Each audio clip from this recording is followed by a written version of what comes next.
My guest today wears many hats. He's an actor, producer, director, lyricist, singer, and has won accolades and awards for all of these. Add to that, social commentator and UN Goodwill Ambassador. His company has not only produced some of India's finest films, but has also been the first from India to be taught as a case study at Harvard Business School. Please welcome celebrity, entrepreneur and face of 8 brands, Farhan Akhtar. Farhan, welcome to Storyboard. Thank you, that's a very kind introduction. I want to first start by asking you about your association with Ford. So, what made you sign on with the company? Well, there's a campaign that that will kick off on the 4th of May. Yeah. It's called What Drives You. And it's a campaign that's really designed for the Indian who aspires for better things, you know, which I think is the majority of the population today. So it conceptually worked really nicely for me. You know, when I feel that here is a car that offers you a lot more in terms of its driving features, in terms of its technology features, in terms of safety, and for where it's priced. You know, so there's something aspirational about the car. It's a great looking car, you know, and beyond that, I also got, on some level, I was enjoying the fact that I'd get to speak to people who are entrepreneurs, you know, and speak with them and kind of do what you do, you know, because that's very rare that gets to happen. So is that better? So if we turn the tables, would that be more fun? Well, at this point, I don't know, because I'll have to do a little bit of research about you like you've done about me. There's not much. Well, anyway. but maybe some other time when I've done a little bit of research. Okay, then I'm going to pick you up on that offer sometime Sure. soon in life. I want to ask you, so they've used you as a brand ambassador in a very unconventional way. Right. How different is it, or how important is it for you to get opportunities like these? Because most of them are just, you know, you come on to set, you do an ad, you do 5 interviews like these, and that's it. I don't see it as doing anything out of the ordinary in terms of, I feel most brands that I've associated with, with them because I feel that within their campaign there is something I'm going to enjoy talking about. There is something within the integrity of the brand that's worth amplifying, you know, to the public. And again, coming down to as bottom line as you want to is, would I use it? You know, would I hence recommend it? You know, I think those are the criteria that I need to tick off my list. And when it falls within that, and this car does, and this campaign does, you know, I feel very comfortable to talk about it. And again, it's not about me. You know, at the end of the day, whatever you do, I mean, whether you're doing a film, you know, or you're part of an advertising campaign, you know, or messaging, it's about what it is you're talking about and not really about you. In this case, it's further about other people, which I've enjoyed tremendously. You know, so I didn't feel at all like there was something different happening. I felt very comfortable to be associated with what was being spoken about, you know, with what the initiative was, with what the grand idea is of aspiration. And I felt very connected to that. So what kind of homework and research have you done for this? Because this requires you to put in a little bit of work. You know, more importantly, I mean, as far as the car is concerned, I mean, my homework and research really was, am I going to enjoy driving it? And that really answered itself when I was driving the car for 4 days. Okay. You know, it was very comfortable to drive. But beyond that, I mean, of course, I had to find out about the people that I was interviewing. You know, so that requires a certain degree of research. But then, I mean, you're a writer, you know, so it's not so difficult to put your mind to figuring out what the right kind of questions should be for someone. Okay, so I'm going to ask you this now, acting in films versus doing in ads, what's the unique challenge of both? Which is more fun? Well, I mean, to start, which is more fun? No, every film and every single ad that you do poses a different set of requirements from you. So it's really, you can't compare anything, you know. I mean, at the end of the day, for whatever it's worth, I mean, the only difference is that with film, I mean, it's much more of a long haul, you know, in terms of... So you have to enjoy it for a much longer time then? I mean, I mean, you're enjoying everything, but the fact is that, I mean, in terms of staying in character, so to speak, you know, it requires a lot more from you when you're doing a film, because you're not yourself. In a brand, more often than not, you are yourself. And that's what's so interesting about it, that you can be yourself and use those facets of your personality that people have kind of identified to be truly yours, you know, and speak about things that have impressed you. You know, when you sign on a brand, what are the conversations that you have before you do that, and what to you is a deal maker or a deal breaker? Well, the creative is probably the most important thing to me. And for whatever it's worth, if I'm not feeling comfortable with what is being said, you know, if I'm not feeling comfortable with what the grand idea is of the messaging, I always say no. But you have like long-term contracts, so a lot of times you don't know what the creative will be. No, but the thing is that that's something you work on together. Okay. You know, and as time passes, people also know what it is. They get more comfortable with who you are, you know, and you start understanding them a little bit more. So you try and find that synergy which works for both. But at the same time, be it aesthetic, you know, or be it just like I said, you have to inspire people into wanting to own something. Yeah. You know, and that you cannot inspire them if you're not telling the truth to yourself. Yeah. It's not possible to do. You know, I mean, it's like when you do a role in a film, if you're not believing the character, how are you going to, nobody else is going to believe it. You know, so it's truly that you have to believe in it. And for that, there's a certain creative requirement that is needed. Okay. You know, you are a socially conscious celebrity, as in you know, you have mud, then you generally talk a lot about social issues. Does that in some way sort of limit your options in terms of endorsements in a good way, maybe? Does that play a role at all? To a certain degree, yes. I mean, I do feel that there probably are certain brands that I would not feel comfortable in doing, because of certain stigmas that are attached to what it is that they are propagating. You know, I possibly won't. But that's my personal thing. I don't hold it against anyone who does it. You know, that's completely their call. So what role would you say endorsements have played in your career and your stardom? I've never really sat down and done an analysis of that. You had to do it now. On myself. No, it's difficult to do. I mean, at the end of the day, these are all, apart from creative experiences, they're also life experiences. You know, and you can't take them lightly. You know, there's a responsibility to the public at large, because you're telling them to go ahead and invest their time, their money, their effort or energy into something. You know, and then of course you have a responsibility to the people that you're associating with. So I take it very seriously, you know, and at the end of the day, which more often than not, most of my associations now have been 3 years, 4 years. And I feel good about that, because it means that there's something working and we're trying to kind of get better and bigger maybe together. Do you know which hat of yours appeals to brand custodians the most when they come to sign you on? Is it the actor hat or is it the producer, singer? Is that something that you ever thought of? No, I haven't really thought about that. But I mean, in all honesty, I mean, we should be as straightforward about this as possible. I mean, of course, the opportunities to represent something when you're an actor are way more. You know, that's a given, because people recognize you. You know, I remember when I first did Rock On, and I went somewhere for like some kind of a discussion to some place. And when they introduced me, they said, you know, director of Dil Chahta Hai, now actor in Rock On. There were so many people who were shocked that I had made Dil Chahta Hai. They had no idea. Really? Yeah, they just heard the name, and then, you know, over time you forget it. You know, so they were like, oh my God, you made Dil Chahta Hai. Now they had a face. You know, so that of course helps. Okay. If I were to ask you to step back and tell me, how do you nurture and evaluate brand Farhan Akhtar? You know, can I tell you in all honesty, I don't think I do.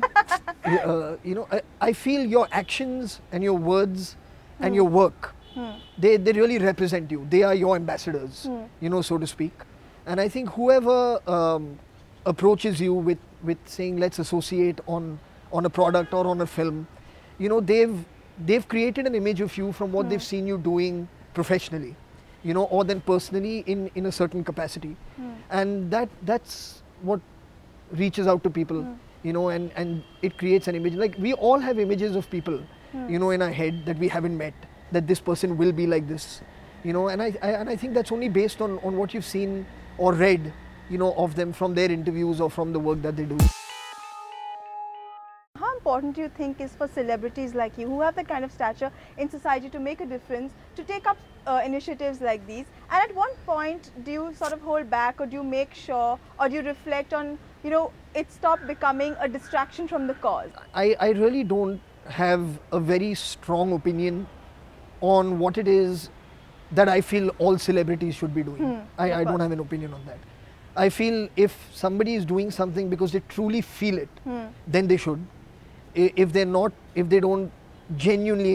passionate about it, because these things, especially when you come into the social arena, these are very seriously long-term, if not lifelong commitments. You know, so it's not something that you can take lightly. It's not something that you can say, okay, I'll just go and get a picture clicked saying that, you know, I support, and then after that, I have nothing else to do with it. So I can only really speak about my own experiences vis-a-vis this. And I feel very strongly about gender issues. I feel very strongly about the state of women, their role in society, the perception of their roles in society, violence against women. These things have time and again, I've been hit by news events, like very sledgehammer like, and you get shaken out of this kind of world that you're living in, and I just felt very uncomfortable not doing anything, because it really created a lot of anger inside of me with what was going on. And these things, they can lead to some kind of self-destruction, eventually, if you don't get it out there in a positive kind of way. I mean, you can't focus on your work. You actually can't focus on what it is that you're doing, because there's this kind of parallel universe, that's happening of emotion that you're invested in, and you're not dealing with it, so you have to deal with it positively. And that's why I felt that creating an initiative where I can go around, speak to young people about gender issues and basically about the concept of masculinity, was very, very important. You've often said in many of your interviews also that you believe that popular culture, especially films and even advertising, play a role in the way women are perceived in society, in terms of the way they're portrayed. Do you have conversations like these with your peers? Is there sort of filmmaking or writing that you've encouraged or discouraged? Are these conversations that you have regularly? Well, I mean, there are many like-minded people, who have the same concerns that I have. I cannot even remotely say that I'm the only person who has these feelings.